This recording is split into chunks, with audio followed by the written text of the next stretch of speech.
Hello and welcome to Winners on the Way show. I am your host, Trent M Clark. It's so good to see everybody.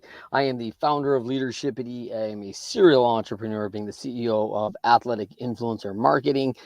I am an international speaker and a former coach in professional baseball, coaching in 3 World Series. So I am super excited to be back with you today. The NIL thing is just crazy right now. It's heating up. We in absolute passion with AIM is teaching these young adults and even teenagers how to develop and learn to be an entrepreneur and develop their NIL system, a system of name, image, and likeness, and how you can brand yourself and make money in an influencer category as an athlete. So super excited about that right now. A lot going on. Been traveling a ton, and fortunately, as a Midwest guy, I have been traveling in the South, so that excites me because it's warm. So I don't miss the 6 inches of snow on March 10th that we have here in Michigan today. So looking forward to always getting on the road during this time and get out. But today we are talking about the elimination round. And what's the elimination round? Like I am excited by these next 2 weekends because all this weekend is college basketball conference championships, and people have played and they've gotten themselves to a position, and now they're trying to position themselves for a chance to play in the NCAA tournament or March Madness. And then, of course, the following week we'll add another round where, hey, one and done, like you got to win to stay. So you lose and you are eliminated. And in my travels recently, I've just been really intrigued by how many people I've talked to are doing a whole elimination in their own life. They are doing a ton of things where they have decided, hey, this no longer serves me, and I'm eliminating it. And it's a number of things, and it actually surprised me coming from some of the best leaders in the world. As I look at that, they are just committed and driven to lead better, healthier lives, make better decisions. And so when in talking to them, they're being very boundary driven by relationships in their life, by the food choices that they make. And I see a lot of people eliminating like processed foods, sugars, increasing their water. We always talk about stop, start, continue, right? I probably, our company could start doing better on follow up and making sure that we have follow up on every call and contact we have. And we need to stop with having 5 meetings a day, whatever your company or your organization's driven at and having challenge with. There's some stop, start, continue in there. So what I really want to focus on in the elimination round first is that words matter. That is such a big deal. And I'm just really seeing that a lot of people are not choosing great things, and they don't understand the impact of negative attitude, of words that are just energy sucks. And the first one I would think of right away is, if you're a client of Leadershipity, we eliminate the conversation around problems, because I don't love problems. And the reason I don't love it is because the very word itself, problem, I have a problem, is a negative connotation. Most people immediately think, oh my gosh, there's a problem.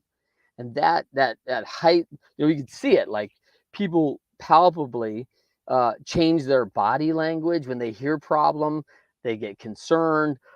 Blood pressure goes up. There's all these things that are happening inside the human condition with words. And you can call them trigger words or whatever you want to call them. But at the end of the day, problems hasn't served organizations very well.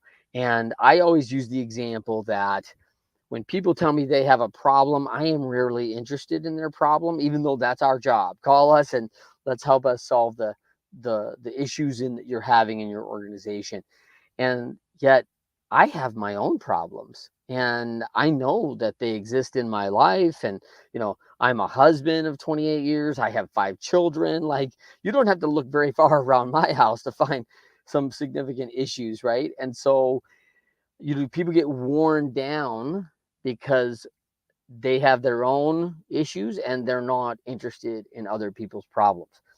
So if you want to repel people from helping you, start telling people how big your problems are, because they are literally going to go the other direction in the fact that they aren't interested in your problems because they have their own. And it's not negative. It's not that they don't care about you. It's just that it's concerning. It creates blood pressure issues for themselves, stress, and they feel like, hey, I've got enough stress. I don't need your stress.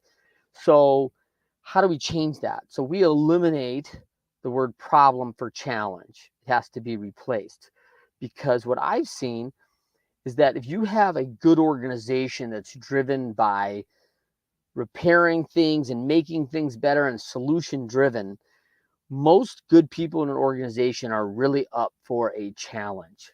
They are ready to take it on.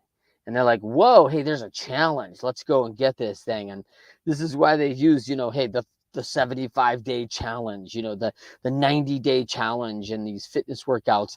It's challenging someone to see, hey, do you have what it takes? Can you make it? And we're always wanting to test ourselves. It's almost like an internal trait for those driven and those winners who are always looking to find a way. And so when you talk about that in this, there are going to be times, because I love this quote, right? Winners, when shown data that they are losing, find a way to win, from the 4 disciplines of execution. We named the show after that because of that. They're shown data that they're losing. Okay, so we have a problem. We're down by 30 points at halftime. We have a problem. Like, wait a minute, like that's not going to motivate anybody. I see that things aren't going well. This has not been a good first half, but we have a challenge in front of us to see if we can get back and do something different in order to make this a game. And so winners work hard to adjust that. And if you want to bring winners along in your organization, you got to give them challenges. And they're used to solving challenges and they're used to overcoming challenges. So when you get people that are on your team, you have the opportunity to give them a challenge, bring them up. That's why we change those words and make them matter all the time. Now, from a leadership standpoint, I want to leave you with a short message today on the 4 losing behaviors. Winners, when shown data that they are losing, find a way to win. Conversely, what do losers do? So I am constantly on guard for watching this for behaviors of team members and even myself. Like, I have shown some of these behaviors in the past. Number 1, losing behavior. Make excuses. Things aren't going. Winners, they're showing data they're losing. Oh, I have a bunch of excuses why we're losing. The dog ate my homework. There was snow this morning, so I was late and I couldn't make it. And there was an accident on the way that I saw, and that rerouted my trip in. And because Bill didn't get me the other information on time, that's not fair. So, there's another excuse. There's a lot of behaviors that we find in losing behavior. Number 1 is excuse. The second one I kind of mentioned there was, it's Bill's fault. Inadvertently, I blamed somebody else. And so, hey, what the problem is why I didn't get this done, and the challenge that I'm facing is that it's this person's fault. It's not mine, because they weren't doing their thing, or it was somebody else not getting me information, even though I didn't ask for it. It was some kind of issue that happened, and I'm going to blame person, place, things. Something is responsible, but it's not me. The third thing that people do is they quit. Like, things get hard, and a loser behavior is like, wow, this project's too hard. I think I should remove myself from it. Or I'm just going to quit this job because they've asked a lot of me and I'm not sure if I'm up to managing all those responsibilities. So big challenges that people face, but quitting is not the option we're looking for in a winning team and winning dynamic and people that are really going to show up and improve our organization. And I see it all the time. And we talk about it in the entrepreneurial world about how close people get through the hard times and diligence and persevere and quit right before that chance to overcome that mountain and get over on the other side. And, they have no idea how close they are to the top of the hill. And it's hard. It's frustrating. And I really appreciate it that it's not easy. And we're trying to know, hey, when this thing isn't working for us and we need to move or pivot another direction. But quitting is definitely the third key loser behavior. And then the fourth behavior is ignoring the data. I call it the ostrich method. Bury your head in the sand. No, this isn't really happening. I lost respect for a coach a number of years ago when we were, I'm a competitive guy, and we were playing a team that I felt was pretty closely related to us as far as ability, talent, all those good things. And we were down by a ton, and it was like 10-2 after like the fifth inning. And our coach pulled us in and like, I'm so proud of you. You're working hard.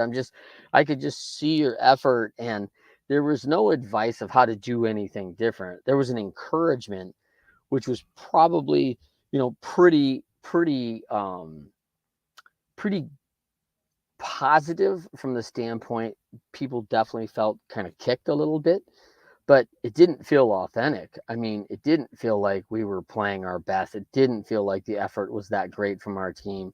It did feel like people were hitting that quit button in the middle of the game. And for the coach to give us that story when other players could see some real losing behaviors amongst team members and teammates, no one felt like that was an authentic way to do. So he was kind of ignoring the data, like all the data is saying this is not going well, and unwilling to offer an opportunity or an option to do something differently. And that just was disingenuous to me. It was really frustrating. And so, there's a lesson you learn in there, right? But as a leader in an organization, be very aware of those four behaviors. And when we're talking about the elimination round, there's grace for those behaviors, right? Even your best people at some time are probably going to show one or two of those behaviors. Even though they rarely do, they may show them in a certain situation, under stress, under duress, all sorts of things.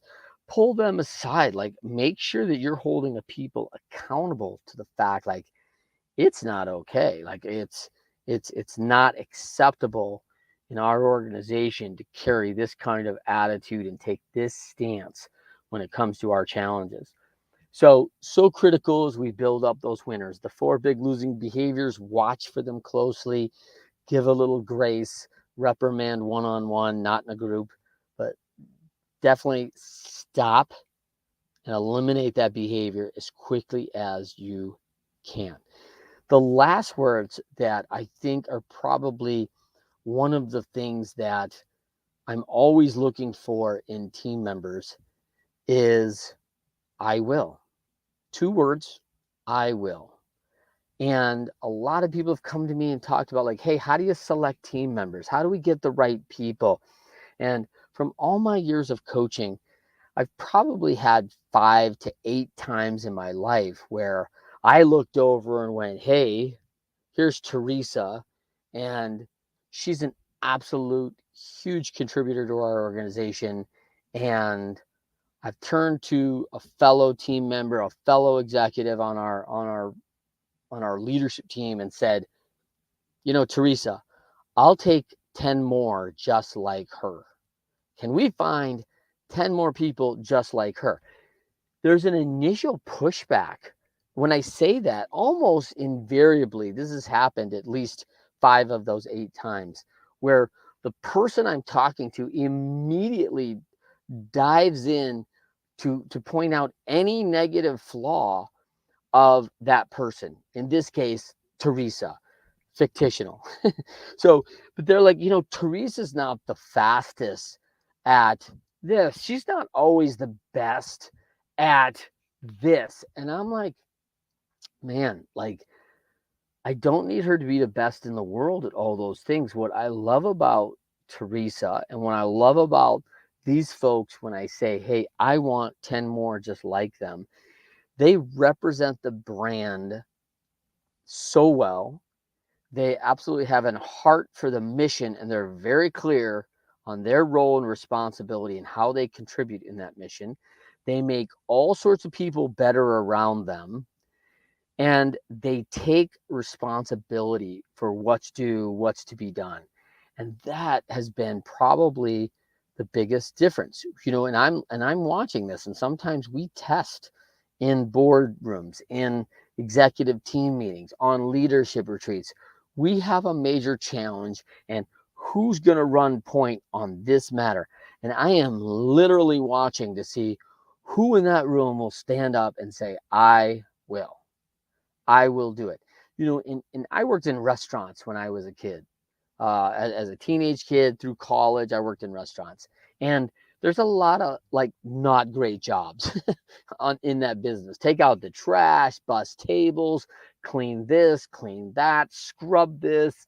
There are I think back to, Mike from Dirty Jobs. I mean, there is a lot of dirty jobs in the restaurant business, but I learned to become a person that said, I will. Like, no one else wants to take out the trash. I will.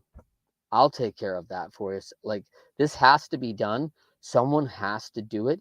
And if that person is actually in that role, who actually has that role, but is either ill or out that day, and we need someone to pick it up, like, pick it up. Like, be a team member and say, hey, I will. Like, am I going to be so is it going to be so detrimental to my work that I just took 2.5 minutes to pick up the garbage, take it out to the back, clean my hands up, and get back to work?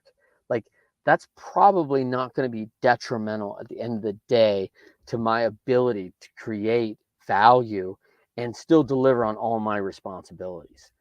And so when I'm seeing folks that will say, I will, that is a key element in the words I'm looking for. And as if you're a leader, you probably have a few of these people very close to you because you've found out that they are extremely dependable. They are the people who can really make things tick in your organization. I will caution you that if there's ever a time I've felt like I've taken advantage of a person, it's the person who I think the most of, that I probably don't tell them enough how valuable they are to me, how good I think they really are, the value they bring to our organization, how much they've helped other people in our organization get better, how they model what we're looking for in our standard team member. In fact, how that we're hiring based on your profile, and we're actually trying to recreate someone like you because we want more people like you. And I have been remiss in not telling team members that in the past. It's an error in leadership. Let those people know how valuable, and let them know in a way that serves them. As a leader, you should know what motivates these team members, what motivates your strongest folks, all your folks really, but your strongest folks. Like, one person wants to be recognized with a trophy and a trip in front of the entire organization. One person wants a quiet card and a cash bonus. Like, know what they really want that will absolutely deliver the recognition and feeling recognized in that role and how much they serve your organization. So critical for leaders. As we review that real quick, it's elimination round. Like, there's no tomorrow. It really matters what we've done up to this point, and then putting it together to execute, and recognizing that we have to eliminate some things. So stop some things in our lives. Stop words that aren't feeding into others. Stop words that aren't serving the community. Stop words that are triggering anxiety and blood pressure raises. Stop behaviors that aren't moving you in the direction that you want your organization to go. Understand that just those little minor changes in your organization can be a major shift and have major impact on your bottom line, on your culture, all those things. So critical. And it is little things. Like we always talk about that little degree of just difference. And we think like, hey, if I jumped on the plane in LA, it's just 1 degree that I'm off on my trip to New York. Except the problem is that one click has you landing in DC. So you are way off the mark after 5 hours in that airplane. And so it's a very small, minute detail that has major impact, because you're not going to land in the right place, and your trip is going to be now extremely challenging to make your meetings, to make your time. And we have great transportation in our country, so we are fortunate. But these little things have major impact, both for and against. So be very cautious of it. When you're building out profiles for your team, one of the things I've done in coaching is I'm building up profiles. I'm building up the profile for me as a coach. What kind of coach do I want to be? And I think like, wow, I want to be that coach that has that relationship with my team members, that has that integrative approach, like a coach like Mike Sosha, who was our manager with the Angels, and he was so good at that. And I want to be able to develop young talent and come alongside when people make errors and let them know it's going to be all right, and keep trying and encourage them, like Joe Madden. And I want to have that discipline of eliminating things that don't serve us in our organization, like Nick Saban and some of these great coaches that I've had and just been blessed to coach with. So I'm taking a piece of those and trying to create myself as a better coach and as a better leader. So look at the team members that you have. You can take parts of these best 5-10 leaders you have and start building profiles out for what you're driving at for more team members as you build your organization and build up your team. So excited for you this week. It's a great week. It's elimination round. It's going to be joy for some getting into the March Madness. It's going to be, disappointment for others. It didn't work out. We weren't ready. Things didn't go our way. A lot of things are going to happen in there. And we're going to really watch for what winners do and some of the losing behaviors that happen. And you'll see the consequences of those losing behaviors play out very clearly. So keep an eye out for it. I am Trent Clark. You can reach me everywhere on social media at Trent M Clark, or at Leadershipity, or at AIM4NIL. That's AIM number 4 NIL.com. That's our website for our NIL system.